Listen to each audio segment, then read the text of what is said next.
They told him he didn't belong there. This piece costs more than you make in a year.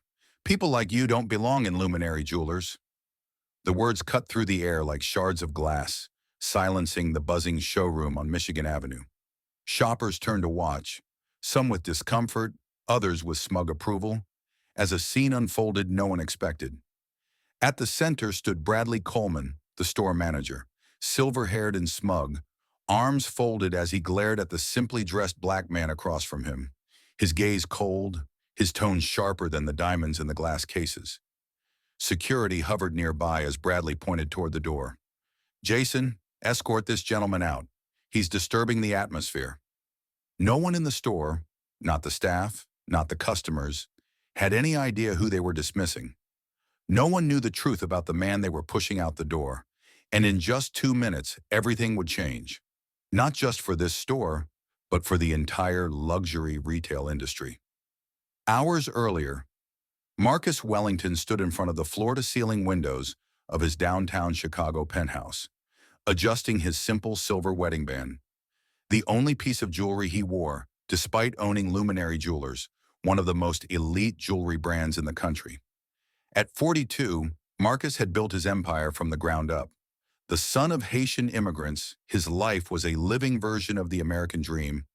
Top of his class, Harvard Business School graduate, and a sharp business mind that turned strategic investments into a national jewelry empire.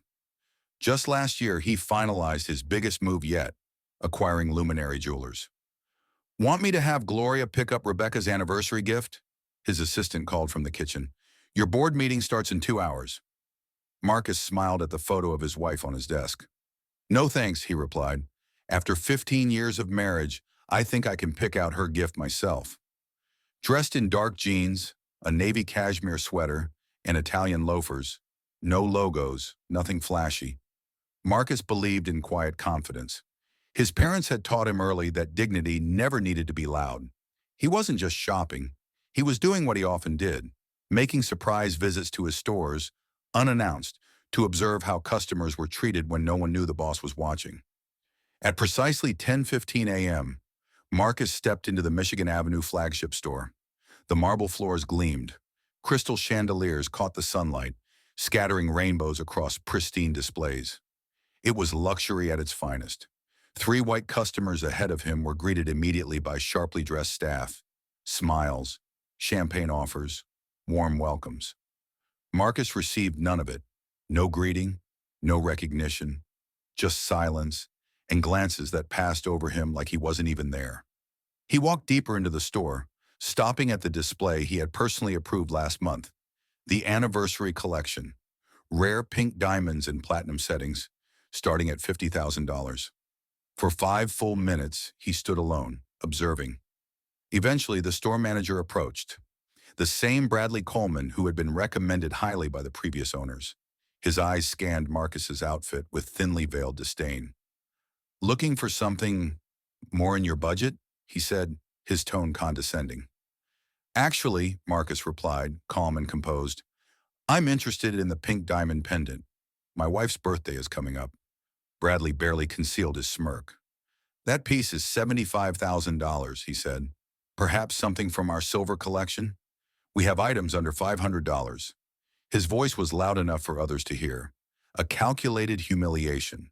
What Bradley didn't know, couldn't possibly imagine, was that the man he was trying to belittle didn't just have the means to buy the pendant.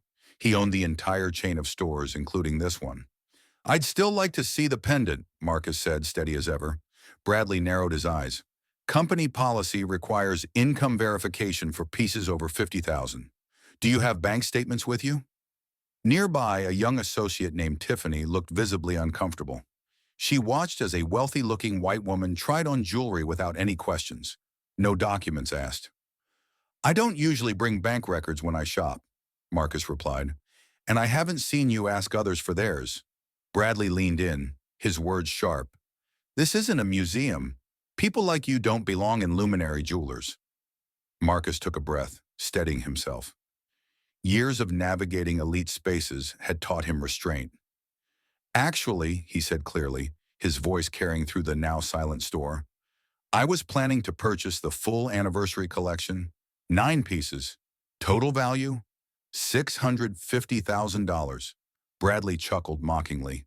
Sure you were. And I'm the Queen of England. He waved to security. Jason, get this man out. The guard approached hesitantly. Sir, I need you to come with me. Marcus stood firm. Please don't touch me.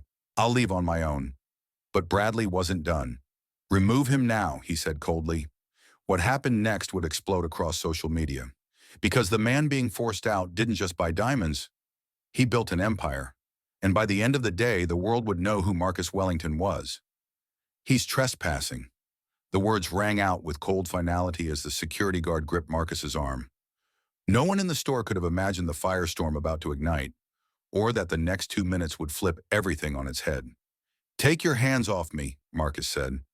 His tone was calm but carried the unmistakable authority of someone who was used to being obeyed. I'm Marcus Wellington. The name hung in the air like thunder before a storm. The guard's grip loosened. Confusion flashed across his face. The Marcus Wellington? From behind the counter, Tiffany's eyes widened in disbelief. Bradley scoffed. Right, he sneered. And I'm Jeff Bezos. He waved a hand dismissively. Jason, I said escort him out. Marcus reached into his pocket and calmly pulled out his wallet, not for a credit card but for a sleek executive badge. The Luminary Jewelers logo gleamed on the front. Below it, Marcus Wellington, Chief Executive Officer. I purchased this company last year, Marcus said. Every employee should have received my welcome email, with my photograph. The color drained from the guard's face. His grip fell away entirely. Sir, I didn't know. It's not your fault, Marcus replied, eyes locked on Bradley. You were following orders. Bradley's smug expression evaporated. He went pale, the blood draining from his face. This is a joke, he stammered, reaching for the badge. Marcus stepped back. I don't recall giving you permission to touch my personal property.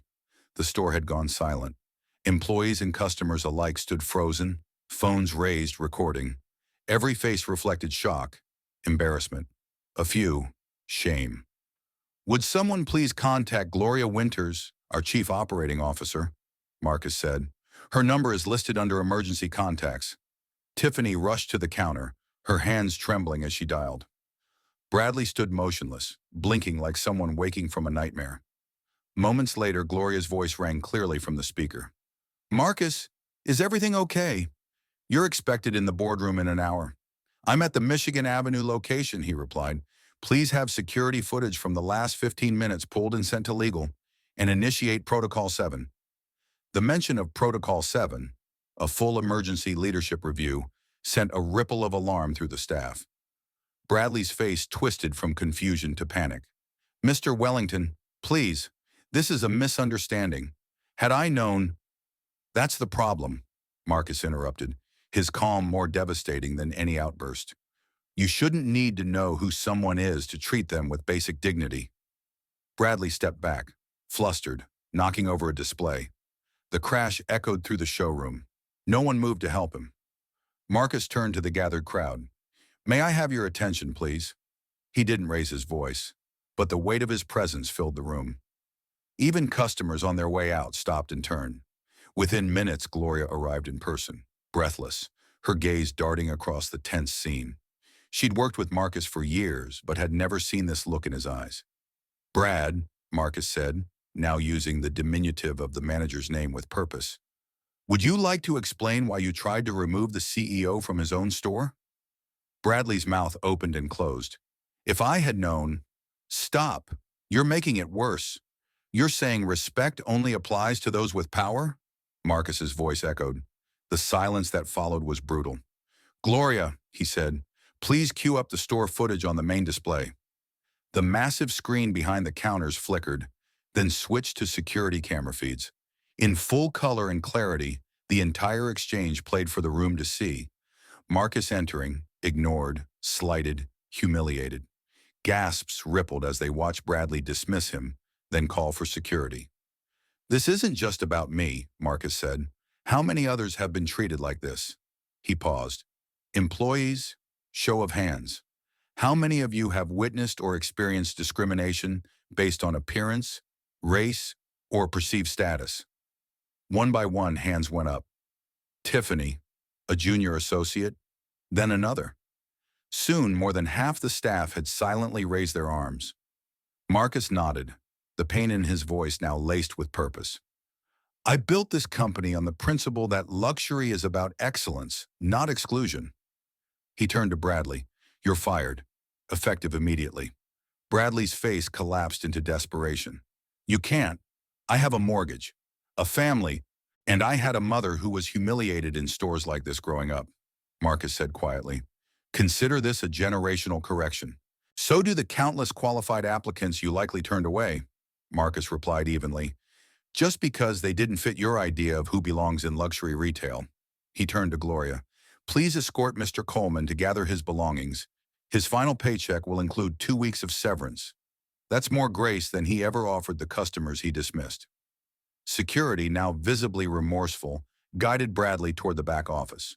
Red-faced with humiliation and fury, Bradley turned one last time.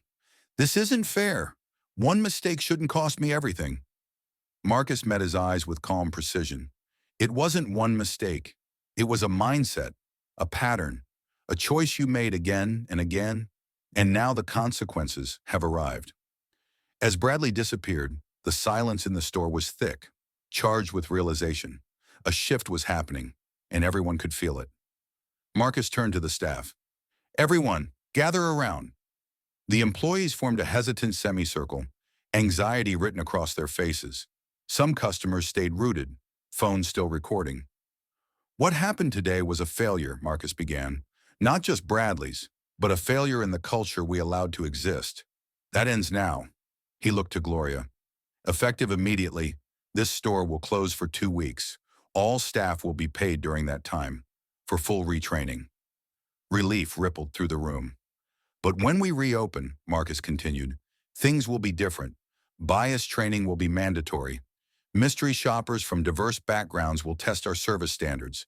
And from today forward, discrimination of any kind will result in immediate dismissal.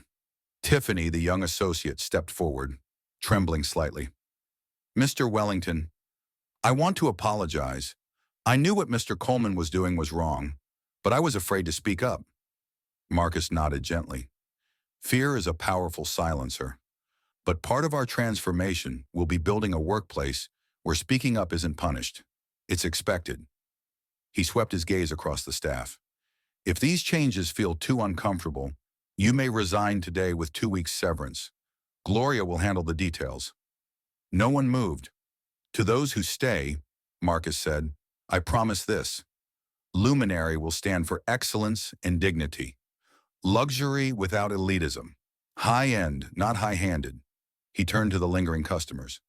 To you, I apologize for the disruption. Everyone here today will receive a $500 gift card and my personal guarantee. What you witnessed is not who we are, and it will never be who we become. A silver-haired woman in designer sunglasses stepped forward. She removed them, her gaze steady. Young man, she said, I've shopped in luxury stores for 40 years. I've seen this kind of quiet discrimination more times than I can count. What you did today, that took courage. You've earned my loyalty for life. Soft applause followed, then grew louder. A current of possibility had replaced the tension. What began as humiliation had become transformation. 6 months later, Marcus stood at a podium in the newly redesigned Michigan Avenue flagship store. Gone were the cold glass partitions and the aura of exclusivity. The space now radiated warmth and welcome, still luxurious, but no longer excluding. Welcome to the new luminary, Marcus said as cameras flashed, where true luxury means inviting everyone to experience excellence. The video of the original incident had gone viral, viewed over 50 million times. Your luminary lessons trended for weeks. Instead of resisting the wave, Marcus embraced it, speaking on national platforms, using his experience as a blueprint for change. What became known as the luminary transformation was studied in business schools, HR departments, and boardrooms nationwide. The staff now mirrored the diversity of Chicago itself. Sales were up 38%, and Bradley Coleman's story was now a cautionary tale shared in corporate training. Marcus paused near the front of the store, where a special showcase stood, the Equity Collection, featuring designs by up-and-coming jewelers from underrepresented communities. The program had already unearthed talent that might otherwise have gone unnoticed. Tiffany, now assistant manager, approached with a nervous young black woman in tow. "Mr. Wellington, this is Desiree," she said. "She's a design student from the Art Institute. She was admiring the equity collection." Marcus smiled, extending a hand. "Desiree, welcome to Luminary. Are you a jewelry designer?" "Yes, sir," she replied, barely above a whisper. "I'm working on my portfolio, but I didn't think I'd belong in a place like this." "You absolutely do," Marcus said warmly, leading her toward an information display on the apprenticeship program. "Talent belongs everywhere. Sometimes the world just needs a reminder." As he watched Tiffany give Desiree a tour of the studio upstairs, Gloria joined him. "Was it worth it?" she asked. Marcus nodded slowly, watching another diverse group of customers walk in, greeted with genuine warmth, no assumptions, no judgment. "The most valuable things we build," he said quietly, "aren't made of gold or diamonds. They're moments like this, when we choose to be better and build something that lasts." Outside, the luminary sign gleamed in the sunlight, its meaning forever changed. Not a gatekeeper of exclusivity, but a beacon of what was possible.